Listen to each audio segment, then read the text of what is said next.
नमस्कार, VIP knowledge में आपका स्वागत है। मैं अभिषेक खरे।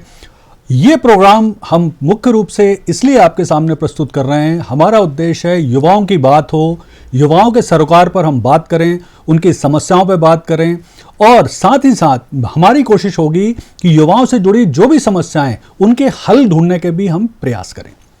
तो आज मेरे साथ स्टूडियो में हैं प्रतीक जैन सर। प्रतीक जैन सर ऑलरेडी बहुत सारी कोचिंग लगभग 16 साल से पढ़ा रहे हैं। वे विशेषज्ञ हैं, इसके अलावा वो लेखक हैं, बहुत सारी पुस्तकें उन्होंने लिखी हुई हैं, हजारों छात्रों को आज तक पढ़ा चुके हैं। इसके अलावा हमारे साथ हैं ज्ञान प्रकाश निगम सर। ज्ञान प्रकाश निगम छात्र हैं, सर नहीं हैं। और ज्ञान प्रकाश जी काफ़ी दिनों से तैयारी कर रहे हैं प्रतियोगी परीक्षाओं की। तो आइए आज हम बात करते हैं एमपीपीएससी और विभिन्न प्रतियोगी परीक्षाओं की तैयारी किस तरह से की जाए। तो सबसे पहले मैं प्रश्न पूछूंगा प्रतीक जैन सर से। सर, एक चीज़ बताएं कि इन दिनों बहुत छात्रों में एक कन्फ्यूजन पाई जाती है कि बहुत सारे वो पीएससी की तैयारी करते हैं, बैंक, रेलवे, एसएससी की तैयारी एक साथ करना चाहते हैं। तो क्या ये पैटर्न सही है या उनको किसी एक परीक्षा में ही फोकस होकर तैयारी करना चाहिए? सर नमस्कार।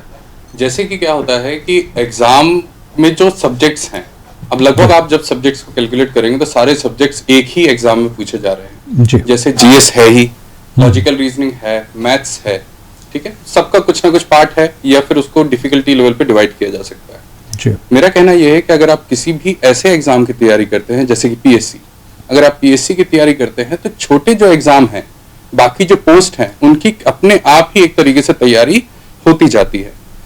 आपको सारे एग्जामों को एग्जाम देने चाहिए, सारे एग्जाम आपको भरने चाहिए। इसके दो फायदे हैं। एक कि आपकी जॉब, अब जब आप एग्जाम का रिजल्ट आएगा तो आपको ये पता चलेगा कि आपकी तैयारी किस तरह से चल रही थी। दूसरा, अगर वहां से पोस्ट निकल जाती है, आपका एग्जाम क्रैक हो जाता है और आप जिस एग्जाम को टारगेट कर रहे थे अगर वो नहीं निकलता है तो आपके हाथ में एक जॉब रहती है। और अनसर्टिनिटी है ही कि कब कौन सी जॉब आनी है, कैसे आनी है, इन सारी चीजों पे गवर्नमेंट हमेशा ऊपर नीचे रहती है। तो हमें हर तरीके के एग्जाम की प्रिपरेशन भी करनी चाहिए और उनको परफॉर्म भी करना चाहिए। किन परीक्षाओं की आपको लगता है तैयारी एक साथ हो सकती है? पीएससी, अगर आप पीएससी प्रिपरेशन कर रहे हैं तो उसी के साथ आप पटवारी की प्रिपरेशन भी कर सकते हैं, उसी के साथ आप एसएससी की भी प्रिपरेशन कर सकते हैं, रेलवे की प्रिपरेशन भी कर सकते हैं। अगर पीएससी में आप पर्टिकुलर एमपीपीएससी की कर रहे हैं तो एमपीजी के उसमें आपको एडिशनल पढ़ना पड़ता है। ये सारी चीजें। ओके। ज्ञान प्रकाश जी, मैं आपसे जानना चाहूंगा, आप कब से, पहली बात तो प्रतियोगी जो परीक्षाएं हैं उनकी तैयारी कब से कर रहे हैं और प्रमुख रूप से आप कौन सी परीक्षा की तैयारी कर रहे हैं?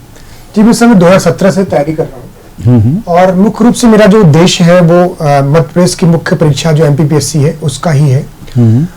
पर ये जो परीक्षाओं में अनियमितताएं आती हैं कि कभी बहुत सारा वक्त लग जाता है परीक्षाओं को निकलने में, उनकी प्रक्रियाओं को पूरा करने में। कभी चाहे आरक्षण की बात हो उस पर मुद्दा टिक जाता है, फिर एग्जाम को लेकर हमें बहुत ज़्यादा समस्याएं होती हैं कि लगातार नहीं पता होता कि कब आएगी वैकेंसी, कब हम भरें, और इस पर यही विकल्प रखें कि कुछ अन्य विकल्प भी रखने चाहिए, क्योंकि हम घर को तो ये बता के आए हैं कि हम पीएससी की तैयारी करने के लिए आए हैं।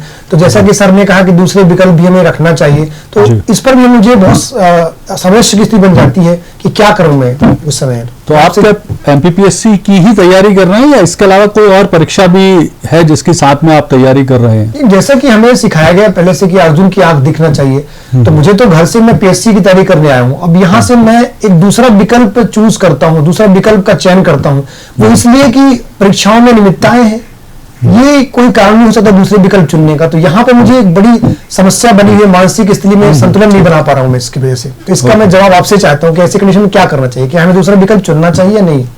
ओके। प्रतीक जी, एक चीज बताएं कि किसी भी प्रतियोगी परीक्षा की तैयारी करने का बेस्ट टाइम क्या होता है या कब से तैयारी को शुरू कर लेना चाहिए? सर ये तो ऐसा है कि जिस प्रिपरेशन को आप कर रहे हैं जिसके हिसाब से हमें प्रिपरेशन को डिसाइड करना पड़ता है। कई ऐसे एग्जाम भी होते हैं जो करंट अफेयर बेस पे होते हैं, जिसको आपको ये कहा जाता है कि पिछले 6 महीने का करंट अफेयर आपको पर्याप्त है। मगर अगर यही बात हम मैथ्स की करें तो हमको प्रैक्टिस की जरूरत होती है, तो वो ये 2 या 3 महीने या 6 महीने में नहीं होती, उसके लिए प्रैक्टिस की जरूरत है। हर तरीके के एग्जाम के लिए प्रिपरेशन अलग अलग मेरे हिसाब से होनी चाहिए। जैसे पीएससी की हम बात करें तो कई ऐसे छात्र हैं जो 2-2 साल से तैयारी कर रहे हैं, क्योंकि 2 चरण में है। एक आपका ऑब्जेक्टिव है, आपका मेंस है, लिखना भी जरूरी है, आपको ऑब्जेक्टिव भी लगाना जरूरी है, तो हर चीज के लिए एक समय लगता है। तो अलग अलग एग्जाम के लिए अलग अलग समय की रहते हैं, इसलिए कहा जाता है कि आप बड़े एग्जाम की तैयारी करिए। अगर आप बड़े एग्जाम की तैयारी करते हो तो छोटे एग्जाम जो है आपके अपने आप ही प्रिपरेशन उसकी बनती जाएगी। ओके। और प्रतीक जी, नोट्स बनाने का इस परीक्षा में कितना महत्व है? कितना आपको लगता है कि अगर पहले से प्रॉपर नोट्स बने हुए हों, अच्छे नोट्स बने हुए हों, तो तैयारी आसान हो जाएगी? सर, एक इस चीज में ये भी कहना चाहूंगा कि आप नोट्स तो बना रहे हैं मगर नोट्स किसी से लेना। हमारे विद्यार्थियों में एक बहुत कमी है कि हाँ, हमारे एक सर हैं जिन्होंने नोट्स बनाए हैं, वो हम नोट फोटोकॉपी करा लेते हैं, प्रिंट आउट करा लेते हैं। नोट्स की अहमियत होती है खुद बनाना। अगर आपने उन नोट्स को खुद अपने हाथों से अपनी कॉपी पे उतारा है तो वो आपके काम के हैं। अदरवाइज किसी और के नोट्स से ही अगर हम पढ़ाई कर सकते तो हमारी बुक्स खराब नहीं है, प्रिंटेड हैं, अच्छी हैं और उसमें गलतियां भी नहीं है। आप किसी और के नोट्स लेके तैयारी करेंगे तो गलतियों की भी ज्यादा उसमें चांसेस रहेंगे। आप खुद के नोट्स बनाइए। इसमें एक पॉइंट और जोड़ूंगा कि आप जिस तरीके से कॉपियां भरते हैं, जैसे यूनिवर्सिटी के एग्जाम होते हैं, कॉपियां भरते हैं, लाइनें भरते रहते हैं, वैसा नहीं। आप हर बार नोट्स बनाने के तरीके को बदलिए। उसमें आप ग्राफ भी बना सकते हैं, उसमें आप मैप बना सकते हैं, जो चीज आपको याद हो जाए। कहा भी जाता है कि हमें पिक्चर्स बहुत अच्छे से याद होती है, तो आप पिक्चर्स बना के उनके नोट्स बनाएं। अगर आप इस तरीके से नोट्स बनाते हैं तो आप मान के चलिए आपके दिमाग में वो चीज छप जाती है। और हाँ, हो सकता है कुछ दिनों में आपको याद नहीं आए मगर जरूरत पड़ने पे हमेशा आपको वो याद आएगी। ये नोट्स बनाने का फायदा होता है। ओके। ज्ञानू जी, मैं अब आपके पास आऊंगा। एक चीज और आपसे पूछूंगा, क्या आपने अपनी तैयारी के दौरान कोचिंग की है और क्या आपको लगता है वो बहुत उपयोगी होती है? देखिए, कोचिंग के माध्यम से, ये प्रश्न मैं इसलिए भी पूछ रहा हूं कि कोचिंग के माध्यम से कि क्या कोचिंग जरूरी है, उपयोगी है? क्योंकि आप अगर देखते होंगे, बहुत से छात्र हैं, ये देखते होंगे कि बिना कोचिंग के भी उन्होंने पास की परीक्षाएं, इवन टॉपर तक बने हैं। तो मैं एक छात्र के रूप में आपसे जानना चाहूंगा, क्या आपने कोचिंग की है और इसका क्या इंपॉर्टेंस है, वो बताएं। सबसे पहले मैं बात मैं कहना चाहूंगा सर कि बहुत सारी इसमें हर स्टूडेंट का सोचने का तरीका अपना अलग है। यदि मैं पहली बार कर रहा हूं तो मुझे गाइडेंस की बहुत ज्यादा जरूरत है कि मैं किस तरह से बुक का चयन करूं, शिक्षक का चयन कैसे करूं, कोचिंग का चयन कैसे करूं। और दूसरी बात, मेरी परिस्थितियां कैसी हैं, ये भी बहुत महत्वपूर्ण रखता है कि मैं आपने कोचिंग की हुई है? यस सर, मैंने की हुई कोचिंग। कि नाम की आवश्यकता नहीं, सिर्फ कोचिंग। मैंने कोचिंग की। और उससे आपको फायदा हुआ या नहीं? कोचिंग सर सिर्फ 20% ही आपको फायदा होता है या आपको माहौल वैसा मिल जाता है, बाकी ज्यादा कोचिंग महत्वपूर्ण नहीं होती है, बल्कि शिक्षक का चयन बहुत महत्वपूर्ण होता है।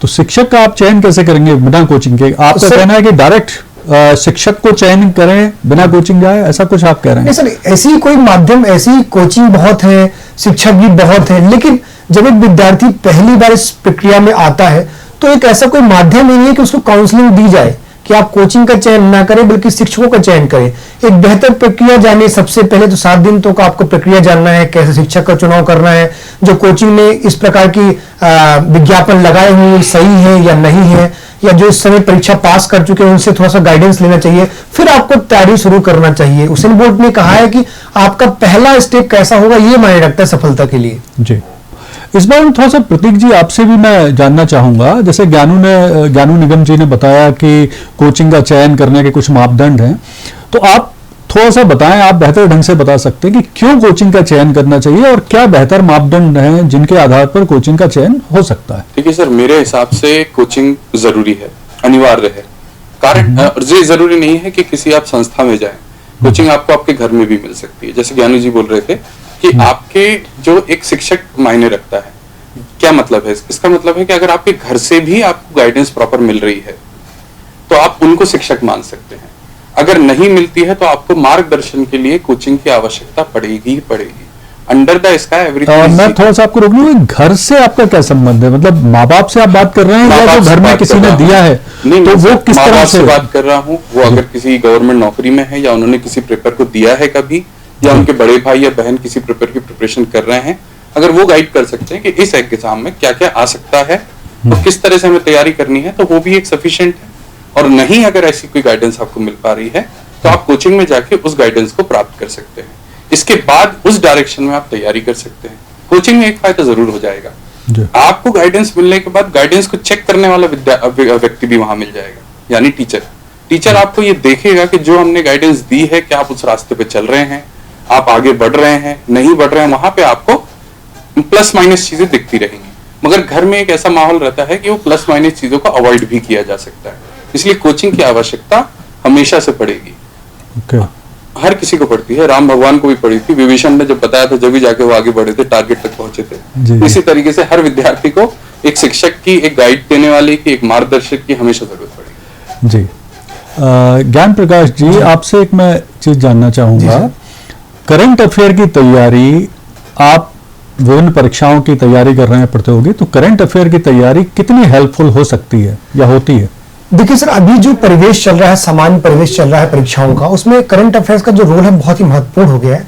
ये नहीं कि आप पुरानी चीजों को पढ़ के ही आप नई चीजें कर सकते हो, नई चीजों का जो प्रश्न बनते हैं वो बहुत महत्वपूर्ण है। तो जो जैसे मध्य प्रदेश की तैयारी कर रहे हैं आप, तो मध्य प्रदेश की विभिन्न योजनाएं हैं या आने वाले जो आगामी बजट है उस पर बहुत सारे प्रश्न बनते हैं, या और अन्य क्या संरचनाएं बनाई जाएगी मध्य प्रदेश के लिए, वो बहुत महत्वपूर्ण होता है। तो उसके लिए हम न्यूज़पेपर का यूज करते हैं, और आजकल तो यूट्यूब का भी हम बहुत महत्वपूर्ण यूज करते हैं। पर यूट्यूब की विश्वसनीयता को आपको चेक करना बहुत जरूरी होता है कि वो सही है या नहीं है। इसके लिए आपके लिए कोई मापदंड नहीं है सर, ये थोड़ा कंफ्यूजन की स्थिति बन जाती है बच्चों को लेकर। बहुत सारी मैगजीन्स होती हैं जिसमें डेटा भी थोड़ा मिसमैच होता है, तो ऑथेंटिक मैगजीन भी होना बहुत जरूरी है कि भाई ये डेटा जो पढ़ोगे आप ये सही होगा। और डेटा को लेके तो मैं एक चीज और क्लियर करना चाहूंगा कि एमपीपीएससी की विगत हम 10 वर्षों की अगर परीक्षाओं को देखें तो हर वर्ष कम से कम 3, 4, 5 से लेके और 10 क्वेश्चन तक उनके गलत आ चुके हैं या वो आ जाते हैं। हालांकि वो कोशिश करते हैं कि गलतियां ना हो, लेकिन वो होती हैं, तो इसका सुधार भी जरूरी। तो आप पहले से ही बता रहे हैं कि बहुत सारी बुक्स में फैक्ट की गलतियां हैं, फैक्ट की प्रॉब्लम है, और फिर पीएससी भी मुझे लगता है इस तरह की पुस्तकों का इस्तेमाल कर लेती होगी जिससे फैक्ट की प्रॉब्लम आती होगी छात्रों के सामने, और फिर उनको बाद में प्रश्न सही करना पड़ता होगा। प्रतीक जी, थोड़ा सा आप बताएं कि करंट अफेयर की तैयारी के लिए बेस्ट तरीका क्या है? क्योंकि देखिए, जितनी परीक्षाएं हम बात कर रहे हैं, हम चाहे एमपीपीएससी की बात करें, यूपीएससी की बात करें, बैंक, रेलवे, एसएससी, सभी की बात करें, सभी में करंट अफेयर की तैयारी बहुत इंपॉर्टेंट है। और कई परीक्षाओं में तो बहुत बड़ा part direct indirect current affair का ही होता है। तो आप थोड़ा सा बताएं कि करंट अफेयर की तैयारी प्रॉपर कैसे की जाए और कैसे कोशिश की जाए कि करंट अफेयर के जो सारे पार्ट्स हैं उन्हें कवर करें। सर, पहला तो वो सवाल कि हमारे पेपर में 5 या 6 क्वेश्चन या 10 क्वेश्चन तक गलत होते हैं, तो मैं जब अपने स्टूडेंट्स को भी बोलता हूं कि आप 90 में से ही अपनी मार्किंग करिए जी, कि 10 क्वेश्चन आपके गलत होने ही हैं, 90 में से आपको लेके आने हैं 70%, 80%, तभी आप इसमें माने के कर सकते हैं।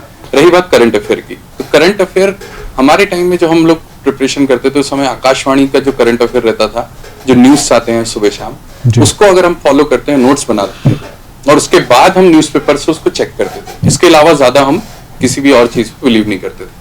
बट अब हुआ ये है कि करंट अफेयर विस्तार बहुत हो गया। जैसे कि पीएससी की हम बात करें तो अगर जो करंट अफेयर है उसकी हिस्ट्री पढ़ना भी हमको जरूरी है, और ये किताबों के अलावा कहीं नहीं मिल सकता है। बात यह है कि आप एक टीचर को फॉलो करिए, आपको गाइडेंस, आपने आकाशवाणी देखा, न्यूज़पेपर सुन लिया, इसके बाद आप एक टीचर को फॉलो करिए, और उस टीचर को, वो यूट्यूब से भी हो सकता है, आपकी क्लास के टीचर भी हो सकता है, आपके घर में भी कोई हो सकता है, आप उनसे डिस्कस करिए। करंट अफेयर आपको याद करना है, उसको डिस्कस करने से या उसको कोई सॉल्यूशन, मैथ्स नहीं है जो उसको सॉल्व करने से कोई नया आंसर निकलेगा, आपको उसी वे में चलते जाना है। और इस चीज के लिए आपको बिल्कुल प्रिपेयर रहना है कि 1.5 महीने 2 महीने बाद अगर मेरे नोट्स में 1 या 2 सवाल गलत भी हो गए हैं, मेरे नोट्स में मैंने जो लिखा था वो कहीं और मैच नहीं हो पा रहा है, तो आप उसको ऑब्लिक में लिख के उसको भी लिख लीजिए, क्योंकि ऑब्जेक्टिव में दोनों में से एक ही आएगा, ऐसा मेरा मानना है। और बताया जैसा आपने कहा ही है, 5 या 6 क्वेश्चन गलत होते हैं, तो अपने आप को 90 में क्वेश्चन जरूर पूछना चाहूंगा आपसे। मेरे क्वेश्चन है कि जैसे विकल्प की बात हो रही थी कि हम जो एमपीपीएससी का विकल्प लेके हम घर से आए हैं, और अब हम समस्याओं को देखते हुए जो जिसका कारण हम खुद नहीं है, छात्र खुद नहीं है इसका कारण कि परीक्षा में अनियमितता हो रही है या प्रश्न को लेकर इतनी बड़ी आयोग जो गलतियां कर रहे हैं, जो भी है वो जिस तरह से भी गलतियां हो रही हैं प्रश्न को लेकर, तो उसमें छात्र की कोई गलती नहीं है, और न ही अनियमितताएं जो हो रही है इसमें भी छात्र की कोई गलती नहीं है। तो छात्र इन समस्याओं को देखते हुए अपना विकल्प चयन करे दूसरा, कि आपको भाई आप रिस्क नहीं लेना है, आपको दूसरा ऑप्शन भी चलना चाहिए, तो यहाँ ये कहाँ तक सही है? सर, इसमें जो आप बोल रहे हैं कि हम चयन दूसरा सब्जेक्ट क्यों करें, और हम क्योंकि पीएससी का सपना लेके आए हैं तो हम पीएससी करें, तो मेरा अभी स्टार्टिंग से यही कहना है कि आप अगर पीएससी का सपना लेके आए हैं तो आपको पीएससी ही करना है, मगर बाकी एग्जाम को आपको परफॉर्म जरूर करना है। एग्जाम छोड़ने से आपको कोई भी फायदा नहीं हो रहा है। आप अगर 2 फायदा या नुकसान लगाएंगे तो आपको ये समझ में आएगा कि मुझे नुकसान ही है अगर मैं वो एग्जाम नहीं देता हूँ, प्रैक्टिस नहीं देता। आपको अपना लेवल पता चलता है। दूसरा ये भी कहना है मेरा कि अगर आपने रेलवे का एग्जाम दिया है या पटवारी का एग्जाम दिया है, आने वाले समय में आपने पीएससी नहीं क्लियर कर पाया, तो स्टिल यू हैव, आपके पास पटवारी का पोस्ट है और उसके साथ भी आपको अपने सपने की तैयारी करनी ही है, यानी पटवारी के साथ भी आपको पीएससी करना ही है। अब सरकार की बात करें कि सरकार, देखिए हर समय काल में कोई ना कोई परेशानियां हमेशा रही हैं, छात्रों के साथ भी, और जो सरकार से परेशानियां आ रही हैं वो सरकार की भी परेशानी है ना, सरकार हम लोगों से ही मिलकर बनती है, तो वो उनकी भी परेशानी है। तो परेशानियां हर काल में रहेंगी और आगे भी आने वाले समय में रहेंगी, तो उनको दोषी ना ठहराते हुए जो हमारे पास सामने है उसको हम अचीव करें, ना कि हम ये सोचें कि ये रह गया तो क्या होगा और ये रह गया तो क्या होगा। हमारा सपना पीएससी है, हम रेलवे भी निकालेंगे, हम पटवारी भी निकालेंगे, हम पीएससी भी निकालेंगे। मैं प्रतीक जी की बात को और क्लियर कर दूं। प्रतीक जी के कहने का आशय जहां तक मैं समझ पा रहा हूं वो ये है कि आपके पास आपका जो मेन कॉम्पिटिटिव एग्जाम है जिसकी आप तैयारी कर रहे हैं वो होना चाहिए, लेकिन उसके साथ साथ प्लान बी यानी एक कॉम्पिटिटिव एग्जाम भी साथ में आप रखें, ये मुझे जहां तक लग रहा है वो कहना चाह रहे हैं। अगर उसमें आप निकल जाए तो उस पोस्ट को भी होल्ड करें, ओके, उस पोस्ट को भी आपको नहीं छोड़ना है। बिल्कुल सर, ये जो दोनों अभी मुद्दों पर बात हुई, तो इसमें मानसिक जो तनाव एक विद्यार्थी को आता है कि वो कलेक्टर का सपना लेके आया और पटवारी की एग्जाम दे रहा है, तो उस मानसिक तनाव को कैसे दूर करेगा, या पिताजी से कैसे बोले अपने, या परिवार से कैसे बोले मुझे परीक्षा देनी है पटवारी की, आप बोल रहे हैं आप सपना लेके कलेक्टर गए हो, आप पटवारी की एग्जाम दे रहे हो, तो इस तरह मानसिक तनाव जो मेरे अंदर असंतुलन की स्थिति पैदा होगी दिमाग में, उस पर मैं कैसे सामंजस्य बनाऊंगा? जो जवाब मैंने आपको अभी दिया कि मैं देना तो पीएससी ही चाहता हूँ, मगर पटवारी पोस्ट सिर्फ होल्ड कर रहा हूँ। ऐसा नहीं है कि पटवारी जो लोग परफॉर्म करते हैं या एग्जाम देते हैं या पोस्ट होल्ड करते हैं वो पीएससी में नहीं बैठते। नहीं, मैं बाहरी मानसिक तनाव को कैसे बाहरी मानसिक तनाव जब होता है जब हमारे सामने एक ऐसी समस्या है जिसके बारे में हमने कभी सोचा ना, जी जी, जिसके बारे में हमें पता ना हो, अगर वो समस्या हमारे सामने आती है तो हमें समस्या बाहरी तनाव। इसके लिए मैं भी कुछ सजेशन देता हूँ आपको ज्ञानू जी, कि बेहतर तरीका होता है जब भी देखिए डिप्रेशन स्ट्रेस सभी छात्रों को पढ़ाई के दौरान होता है, बिल्कुल सर, ये इससे निकलने का बढ़िया तरीका होता है कि आप कुछ मोटिवेशन के वीडियो देखिए, कुछ जो आपको पसंद की एक्टिविटीज है जैसे फिल्म देखना है, अच्छे पसंद के गाने हैं वो देखिए, आप कॉमेडी फिल्म देख सकते हैं, मतलब अपने आप को रिलैक्स करने के जो तरीके, देखिए हर व्यक्ति का अपना एक एक तरीका होता है, किसी व्यक्ति को खेल में अच्छा लगता है, किसी को गाने सुनना अच्छा लगता है, किसी को घूमना अच्छा लगता है। तो जब भी 1 महीने 2 महीने या 1.5 महीने में आपको डिप्रेशन आए तो आप कुछ समय के लिए उस एक्टिविटीज को करिए जिससे आपको वापस, और इवन मैं आपको एक बताता हूं, एक और बहुत अच्छा तरीका माना जाता है डिप्रेशन से निकलने का, कुछ सर्वाइवल फिल्में होती हैं वो भी बहुत अच्छी मानी जाती है कि कैसे लोगों ने बड़ी परेशानियों से, ऐसी फिल्में बनती हैं जो लोगों ने बहुत परेशानियों से, दुख से, तकलीफ से वो उस परिस्थिति से बाहर निकले, तो वो भी आपके लिए बहुत अच्छा काम करती हैं। और जैसा प्रतीक जी बता रहे हैं उसको भी ध्यान रखने की आवश्यकता है कि फोकस करें, एक परीक्षा पे फोकस करें और एक विकल्प लेके चलें, इसमें कोई परेशानी नहीं। चलिए खैर, अगला प्रश्न मैं प्रतीक जी आपसे पूछना चाहूंगा और एक बहुत ही इंपॉर्टेंट क्वेश्चन है कि छात्रों को एक बड़ी कंफ्यूजन होती है कि कितना पढ़ें रोज, कितने घंटे पढ़ें और कितने समय पहले से तैयारी परीक्षा की शुरू करें। तो ये भी एक बड़ा बेसिक सा प्रश्न है, तो थोड़ा सा इसको बताएं, मतलब टाइम टेबल किस तरह से बनाया जाए। सर मेरा मानना है कि टाइम टेबल वही लोग बनाएं जो फॉलो कर सकें, क्योंकि आजकल बच्चे लोग जो हैं टाइम टेबल फॉलो नहीं कर पाते हैं। उन्होंने छोटी छोटी जरूरतों को अपने जीवन का बहुत बड़ा हिस्सा मान लिया है, मोबाइल चलाना, टीवी देखना, मूवीज देखना। तो अब थोड़ा सा तरीका उसका बदला गया है। तरीका ये बदला गया है कि आपके जीवन में जो जरूरी चीजें हैं उनको आप छोड़ने की कोशिश ना करें। आपको किसी चीज की आदत है, उसको आदत को आप कम कर दें। आप किसी चीज को 2 घंटा व्यतीत करते थे, आप उसको 1 घंटा कर दें और वो 1 घंटा आप स्टडी में लगाएं। यानी कि आप अगर किसी चीज को छोड़ेंगे तो उसका जो मलाल दिल में रहेगा वो आपको पढ़ने भी नहीं देगा। आज की तारीख में हमें आदत पड़ गई है चीजों की। यूट्यूब की बात कर लें, फेसबुक की कर लें, व्हाट्सएप की बात कर लें। जब मैं किसी भी छात्र को अगर ये कहूं कि आप आज दिन भर के लिए व्हाट्सएप या यूट्यूब छोड़ दें, तो मुझे ऐसा लगता है कि उपवास रखने से ज्यादा बड़ी चीज हो गई। तो किसी भी तरीके से अब आप किसी चीज को छोड़ना अगर नहीं चाहते हैं, वो समय कम करके आप पढ़ाई के लिए अपना समय बढ़ा लें। आपके पास 24 घंटे ही हैं और वो विद्यार्थी जो टॉप करने वाला है इस एग्जाम में, उसके पास भी 24 घंटे ही हैं। तो आपको तैयारी इस तरीके से करनी है कि उसको मैच करना है, मगर किसी चीज से बंध के नहीं करना है। क्योंकि हमने देखा है कि जब जब हमने किसी को बांधने की कोशिश करी है उसका परिणाम गलत ही निकलता है। तो आप अपने आप को गो विद द फ्लो करके करिए। जिस तरीके से चल रहा है तैरने की कोशिश ना करें, तरने की कोशिश करें। आप चलते जाएं, अपनी तैयारी करते रहें और कितने समय पहले से करनी है तो तो मुझे ये मालूम है कि अगर आपको पीएससी करनी है तो आपको आज से करना है, आपको अगर पटवारी करना है तो आपको 6 महीने पहले से करना है, एसएससी करना है तो 4 महीने पहले से करना है। इतना टाइम सफिशिएंट होता है किसी भी विद्यार्थी के लिए एग्जाम क्रैक करने के लिए। तो वो विद्यार्थियों को ना देखें जो सालों से पढ़ रहे हैं, और उन विद्यार्थियों से ना मिलें जो एक बार भी नहीं पढ़े। ओके सर, मैं क्वेश्चन पूछना चाहूँ अभिषेक खरे सर से कि सर ये जो हम लोग जब आते हैं परीक्षाओं के लिए तो एक साल से हम फिल्म नहीं देखेंगे, एक साल ये नहीं करेंगे, ऐसा कुछ नियम बनाते हैं कि फिल्म नहीं देखेंगे, बाहर घूमने नहीं जाएंगे जब तक परीक्षा पास नहीं हो पाएंगे। इससे कुछ समय तक तो ये अच्छा रूल्स, जैसे सर ने बताया कि ऐसा पालन समय टाइम टेबल बनाइए कि जो फॉलो कर सके। तो इसके साथ हम कुछ रिस्ट्रिक्शन भी लगाते हैं अपने ऊपर कि फिल्म नहीं देखेंगे, आपने भी कहा वेब सीरीज देख लेनी चाहिए, आपको डॉक्यूमेंट्री देखनी चाहिए, लेकिन ऐसा तो हमें किसी ने बताया नहीं। आपने बोला गया कि भाई 1 साल तक आपको पिक्चर नहीं देखना, घूमना नहीं है, आप सिर्फ कलेक्टर बनो, आप कमरे के अंदर बैठ जाओ, किताबें पढ़ना है आपको जब तक आपका लक्ष्य पूरा ना हो जाए, और फिर विद्यार्थी डिप्रेशन में जाता है एक ही तरह की नियमावली को पालन करके। तो उस कंडीशन में क्या करना चाहिए? देखिए क्या है ज्ञानू जी, प्रमुख रूप से एक मैं शब्द का इस्तेमाल करता हूं जिसको कहा जाता है स्टडी अज्ञातवास। एक वो ट्रेडिशनल तरीका है पढ़ाई का, प्रतीक जी ने बताया वो थोड़ा सा प्रोग्रेसिव है, अभी आज के दौर का है। मैं पहले उस विषय की बात करता हूं कि जो स्टडी अज्ञातवास की हम बात कर रहे हैं उसका अर्थ होता है कि पढ़ाई करते समय आपको अपने आप को हर चीज से कट करना है। यानी आपको मोबाइल से कट करना है, अपने आप को व्हाट्सएप सोशल मीडिया से दूर रखना है, फंक्शन में नहीं जाना है, किसी भी प्रोग्राम को अटेंड नहीं करना है, और अपने आप से वादा करना है कि जब तक मैं सिलेक्ट ना हूं मैं किसी भी तरह की चीज का इस्तेमाल नहीं करूंगा। तो ये एक बहुत ट्रेडिशनल तरीका है, इसको स्टडी अज्ञातवास बोलते हैं। और इसमें क्या होता है कि हम अपना जो समय है हमारा पूरा, उसको पूरी तरह से डाल देते हैं सिर्फ स्टडी में, और सिर्फ इस्तेमाल करते हैं शाम को या सुबह आप घूमने के 1-2 घंटे लेते हैं बस। और उसमें भी कोशिश ये करते हैं कि आप अपने कान में ईयरफोन लगा के तैयारी की ही वीडियो देखें या उस तरह की गतिविधियों को करें। तो वो भी एक तरीका है।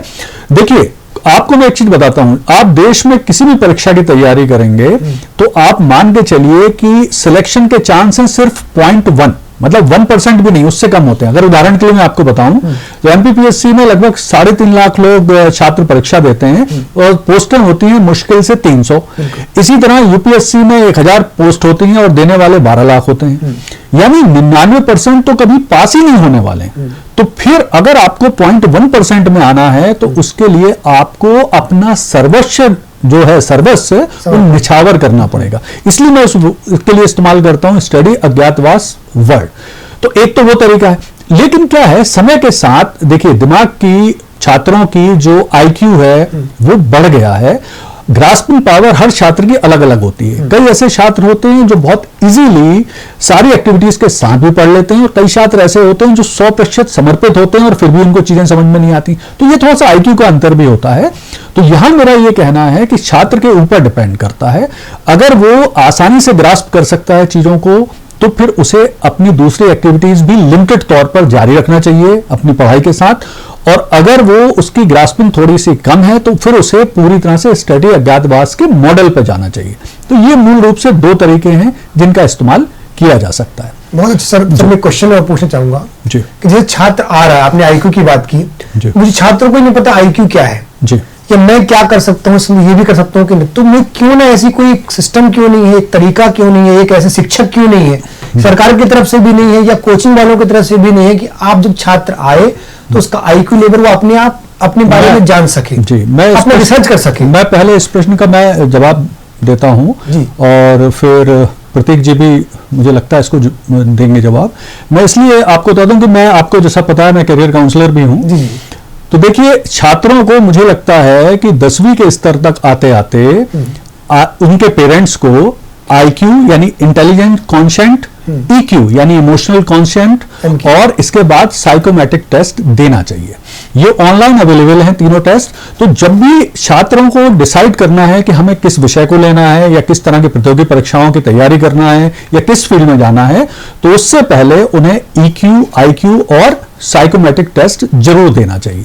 जब वो इस टेस्ट को देंगे, इस टेस्ट का रिजल्ट आएगा, फिर इसके साथ करियर काउंसलर और साइकोमेट्रिक काउंसलर से उनकी बातचीत होगी, तो एग्जैक्ट निकल के आएगा रिजल्ट कि किस क्षेत्र में जाना उनके लिए उपयोगी हो सकता है, वहां से लगभग उसकी दिशा समझ में आ जाएगी। तो मैं हमेशा सजेशन देता हूं, जो मैं अपने सेमिनार वगैरह लेता हूं, मैं जो काउंसलिंग करता हूं, उसमें मैं हमेशा ये सजेशन देता हूं कि आपको, पेरेंट्स को हमेशा EQ, IQ और साइकोमेट्रिक टेस्ट देना चाहिए। और जब ये टेस्ट देके रिजल्ट निकल के आता है तो एग्जैक्ट समझ में आ जाता है कि अब हम किस फील्ड में जा सकते हैं।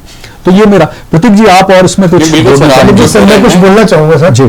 जैसे आपने टेस्ट की बात की, लेकिन ये जो निम्न स्तर का विद्यार्थी है, मध्यम स्तर का विद्यार्थी है, जी। वो इन तीनों चीजों को तो जानता ही नहीं है कि किस तरह से IQ होता है या साइकोलॉजी टेस्ट कैसे होता है, उसको तो पता नहीं है। कोचिंग ज्वाइन करना, कोचिंग के बारे में जानता है, लेकिन इन टेस्ट के बारे में जानता है, काउंसलर के बारे में जानता है, तो वो क्या करे? तो ऐसे देखिए, आज कैसे पहुंचे? मैं इसका भी आपको बताता हूं ज्ञानू जी।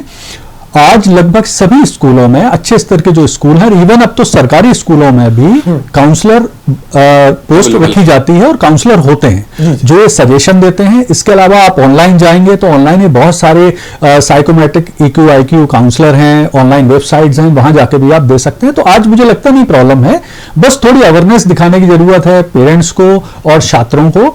क्योंकि देखिए, आप 3-4 साल तैयारी करें और फिर आपको समझ में आया कि आपका IQ सूट ही नहीं करता उस तरह की परीक्षा के लिए, वही बात है। इससे बेहतर है शुरू में ही आप वो चीज समझ लीजिए और उसी तरह की परीक्षा की तैयारी करें जो आपके लिए यूजफुल है। ठीक है, चलिए प्रतीक जी, एक क्वेश्चन और मैं आपसे पूछना चाहूंगा कि छात्रों को जो हॉबी होती है उनकी, वो तैयारी के दौरान कितनी उपयोगी होती है और कैसे वो उसको तैयारी के दौरान कर सकते हैं? सर देखिए, अगर आपकी कोई हॉबीज हैं जो आप बहुत समय से फॉलो करते आ रहे हैं, अगर आपका कोई ट्रेंड है जो आप चला आ रहा है, आपको क्रिकेट खेलना पसंद है या फिर किसी गेम खेलना पसंद है, किताबें पढ़ना आपको पसंद है, तो आप उन हॉबीज को भी आप देख के डिसाइड कर सकते हैं और उनको साथ में चलाया जा सकता है। हाँ, अगर आप किसी हॉबी को, किसी आदत को तुरंत छोड़ते हैं तो ये आपकी पढ़ाई पे भी फर्क पड़ता है। अगर आपको सुबह उठना है, आपकी हॉबी है, आपको सुबह उठना है, आपको जॉगिंग करने जाना है, ये आपकी हेल्थ के लिए बेनिफिशियल है। कहने का मतलब है, दिमाग को दुरुस्त रखने के साथ सेहत को दुरुस्त रखना भी उतना ही अनिवार्य है जितना आप अपने लक्ष्य की तरफ बढ़ेंगे। तो ये दोनों ही चीजें आपको हेल्प करेंगी। अगर आपकी सेहत किसी वजह से खराब हो जाती है तो आप पढ़ाई नहीं कर पाएंगे। तो सिर्फ दिमाग को आप परेशान करते रहे, पढ़ते रहे, मगर आपने अपनी सेहत पे ध्यान नहीं दिया, तो वो हॉबीज जो आपको बेनिफिट दे रही थी, वो कहीं ना कहीं आपको लैग कर जाएंगी और आपको नुकसान पैदा करेंगी। तो आपकी हॉबीज हमेशा उस डायरेक्शन में हो जिस डायरेक्शन में आप पढ़ाई कर रहे हैं, तो ज्यादा बेटर है जी। अब मैं आपसे, ज्ञानू जी और प्रतीक, आप दोनों से ये क्वेश्चन एक और पूछने वाला हूं कि आज, पहले मैं ज्ञानू जी से पूछने वाला हूं, तैयारी आजकल मानी जाती है बहुत सारी यूट्यूब या ऑनलाइन करने के एक बहुत ज्यादा फैशन हो गया है और ऑनलाइन बहुत सारी कोचिंग भी चल रही हैं। तो ज्ञानू जी, पहले आप बताएं कि ये कितना उपयोगी है। आपने क्या कभी कोई ऑनलाइन कोचिंग की है या आप यूट्यूब का पढ़ाई में कितना इस्तेमाल करते हैं? और फिर प्रतीक जी, आप इसका उत्तर। सर देखिए, ये जो YouTube का इस्तेमाल है, ये ऑफलाइन ऑनलाइन दोनों में ऑफलाइन ज्यादा बेहतर होता है, पहली बात समझने के लिए, क्योंकि आप एक कंटेंट के 10 चीजें आप निकाल सकते हो, पर विश्वसनीयता किसमें है ये आपको नहीं पता। ये आपको खुद चयन करना होता है कि भाई 10, एक ही टॉपिक पर 10 वीडियोज हैं आपके पास, सबसे पहला वीडियो कौन सा होगा, बेस्ट वीडियो कौन सा, आपको नहीं पता। या आप खुद चयन करते हो, जो आप खुद असफल हो, और आप सफलता का चयन कैसे कर सकते हो आपको, तो आपको कोई बताने वाला नहीं कि आप इन 10 वीडियो में पहला वीडियो देखो, आप ये बेहतर है आपके लिए। तो एक तो समय, ये लोग सोचते जरूर हैं कि समय खराब नहीं होता, हाँ बेहतर मानते हैं कि कोचिंग जाने में आने में समय खराब होता है, यूट्यूब के माध्यम से आप तुरंत प्राप्त कर लेते हैं, तो समय बच तो रहा है, पर वो समय हमारी सफलता के लिए उपयोगी है कि नहीं, ये महत्वपूर्ण है। तो ये हम एक साइकोलॉजिकल तरीके से हम उसको पढ़ लेते हैं कि हाँ बिल्कुल सही है, टाइम भी बच गया और फीस भी ज्यादा नहीं लगती है, चैनल हम नेट तो डलवाते हैं, उसका यूज कर लेते हैं इस्तेमाल, लेकिन ज्यादा उपयोगी होता नहीं है सर ये। प्रतीक जी, आप इस बारे में क्या सोचते हैं? सर मेरा ये सोचना है कि बच्चे जिस तरीके से घर में अपने आप को बंद करके पढ़ाई कर रहे हैं या फिर वहां पे वीडियो देख के पढ़ाई कर रहे हैं, और फिर कोचिंग वाले जो बच्चे हैं, मुझे ऐसा लगता है कोचिंग में आपको एक एनवायरनमेंट मिलता है जिसमें आप जाके, मेरे खुद के भी यूट्यूब वीडियो पे क्लासेस चलती हैं, तो मगर मुझे कंपैरेटिवली जो रिजल्ट मिलता है वो उन बच्चों से मिलता है जो क्लास में बैठ के पढ़ाई करते हैं, क्योंकि उनके डाउट सेशन से लेके, क्वेरी से लेके, और एक सामने टीचर भी देख सकता है उनको कि वो क्या कर रहा है। आप ये पिछले 2 साल जो कोरोना के निकले हैं उनको अगर कैलकुलेट करें तो जो बच्चों का IQ लेवल धीरे धीरे डाउन हो रहा है, that is the reason behind कि हाँ यूट्यूब से हम पढ़ाई कर रहे हैं। यूट्यूब में क्या होता है, आपके पास 4 ऑप्शन है, 5 ऑप्शन है, 10 टीचर हैं, तो आप किस ऑप्शन को चुने, इसमें कंफ्यूजन है। अगर आप यूट्यूब से ही पढ़ना चाहते हैं तो पहले आप एक नियम ये बना लें कि जो टीचर आपने सिलेक्ट किया है सिर्फ उसको ही फॉलो करें। कौन से सिलेक्ट करना ये जरूर अनिवार्य नहीं है, आप एक टीचर सिलेक्ट कर जी। प्रतीक जी, एक और इसमें मैं जोड़ूंगा चीज कि हाइब्रिड कोचिंग का आजकल काफी ट्रेंड है कि ऑनलाइन ऑफलाइन दोनों को मिला के, उसके बारे में और बता दें, फिर हम इसे क्लोज करेंगे। सर हाइब्रिड कोचिंग यानी कि आपकी ऑफलाइन क्लासेस भी चलेंगी और आपकी ऑनलाइन क्लासेस भी चलेंगी। मीनवाइल आपके अगर आपके डाउट्स हैं उनको क्लियर करना है, आप जाके फिजिकली भी अपने टीचर से अवेलेबल होते हैं और आप उनसे मिल सकते हैं। और मीनवाइल अगर आप किसी वजह से नहीं आ पा रहे हैं, क्योंकि अब बहुत दूर दूर लोग रहने भी लग गए हैं, शहर भी बढ़ रहे हैं, मगर आपकी कोचिंग अगर सेंटर में है या दूर है, किसी और स्टेट में है, सिटी में है, तो आप उसको ऑनलाइन भी देखा जा सकता है। ये दोनों जो कोचिंगें चल रही हैं, जो हाइब्रिड प्रोग्राम चालू हुआ है, यही प्रोग्राम आगे जाके सक्सेस भी होगा और इसी में से सबसे ज्यादा सिलेक्शंस भी होंगे। बहुत अच्छा प्रतीक जी आपने बताया, और ज्ञानू जी आपने भी काफी चीजें मुझे लगता है आपको समझ में आई होंगी। तो निश्चित तौर पर है, हम जो हमारा वीआईपी नॉलेज प्रोग्राम है, हम इसे निरंतर कोशिश करेंगे युवाओं से जुड़े हुए विभिन्न जो समस्याएं युवाओं के जो सरोकार हैं, उन पर रेगुलर बातचीत करते रहें, विशेषज्ञों के साथ उन समस्याओं के हल भी ढूंढने की कोशिश करें। आगे आने वाले हमारे जो एपिसोड हैं उसमें हम विभिन्न युवाओं से जुड़ी हुई समस्याओं पर बात करेंगे, उनके हल करने के प्रयास करेंगे, विशेषज्ञों को बिठा लेंगे, जो पीड़ित हैं उन्हें भी लाएंगे। तो कोशिश हमारी पूरी रहेगी कि वीआईपी नॉलेज के माध्यम से आपको रियल नॉलेज मिल सके, न सिर्फ आपको समस्या के बारे में पता चले युवाओं को, बल्कि उसका जो सॉल्यूशन है वो भी हम बिल्कुल अच्छे ढंग से आप तक पहुंचा सकें। यही हमारी कोशिश होगी। आपका प्रतीक जी धन्यवाद, ज्ञानू जी आपका भी धन्यवाद। तो वीआईपी नॉलेज में आपने देखा, हमने आज विशेषज्ञों से बात की कि एमपीपीएससी और विभिन्न प्रतियोगी परीक्षाओं की तैयारी कैसे करें। आगे आने वाले समय में भी हम वीआईपी नॉलेज कार्यक्रम में विभिन्न विशेषज्ञों के माध्यम से युवाओं की समस्या, उनके सरोकार और उनके सॉल्यूशन पर निरंतर बातचीत करते रहेंगे। तो देखते रहिए वीआईपी नॉलेज।